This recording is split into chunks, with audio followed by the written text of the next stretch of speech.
মিনিটের জন্য ভেঙে গেল একটি মেয়ের স্বপ্ন।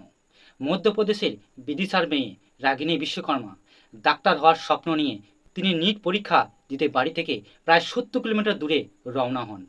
তার পরিবার অত্যন্ত দরিদ্র। বাবা দিনমজুরের কাজ করে। তাদের কোনো গাড়ি বা কোনো যাতায়াতের ব্যবস্থা ছিল না। তাই তার বাবা নিজের সাইকেলে মেয়েকে বসিয়ে পরীক্ষা কেন্দ্রের উদ্দেশ্যে রওনা হন। কিন্তু ভাগ্য যেন সেদিন তাদের সঙ্গে ছিল না। পথে প্রবল বৃষ্টি শুরু হয়। এর মধ্যেই সাইকেলের টায়ার পাংচার হয়ে যায়। বাবা পাংচার সারিয়ে আবার বৃষ্টির মধ্যেই কোনোভাবে মেয়েকে নিয়ে পরীক্ষা কেন্দ্রে পৌঁছান। কিন্তু পরীক্ষা কেন্দ্রে প্রবেশের শেষ সময় ছিল দুপুর 1:30। কিন্তু রাগিনী পৌঁছান মাত্র 1:32। মাত্র 2 মিনিট দেরি হওয়ায় কর্তৃপক্ষ থেকে তাকে পরীক্ষায় বসতে দেননি। রাগিনী বাবা বারবার অনুরোধ করেন। তার বাবা কাঁদতে কাঁদতে বলেন, আমার মেয়েটাকে একবার ঢুকতে দিন। সারা বছরের পরিশ্রমের প্রশ্ন, ওর ভবিষ্যতের প্রশ্ন। কিন্তু এতেও সেখানে উপস্থিত কারো মন গলেনি।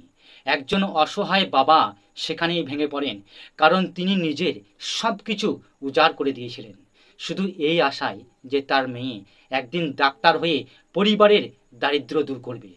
কিন্তু প্রশ্ন হলো, এ কেমন নিয়ম? যখন প্রশ্নপত্র ফাঁস হয় তখন দায়িত্বশীলদের বিরুদ্ধে তেমন কোনো কঠোর জবাবদিহি দেখা যায় না, কোনো ব্যবস্থা নেওয়া হয় না। কিন্তু একজন পরিশ্রমী পরীক্ষার্থী যদি মাত্র 2 মিনিট দেরি করে পৌঁছায়, তাহলে তার পুরো বছরের পরিশ্রম ও ভবিষ্যৎ কি এইভাবে শেষ হয়ে যাবে? এই প্রশ্নটা থেকেই যায়। এই ঘটনা শুধু একটি পরিবারের কষ্টের গল্প নয়, এটি আমাদের শিক্ষা ব্যবস্থার মানবিকতা ও নিয়মের ভারসাম্য নিয়ে একটা বড় প্রশ্ন তুলে ধরে। এ বিষয়ে আপনাদের কি মতামত কমেন্টে অবশ্যই জানান। হরে কৃষ্ণ।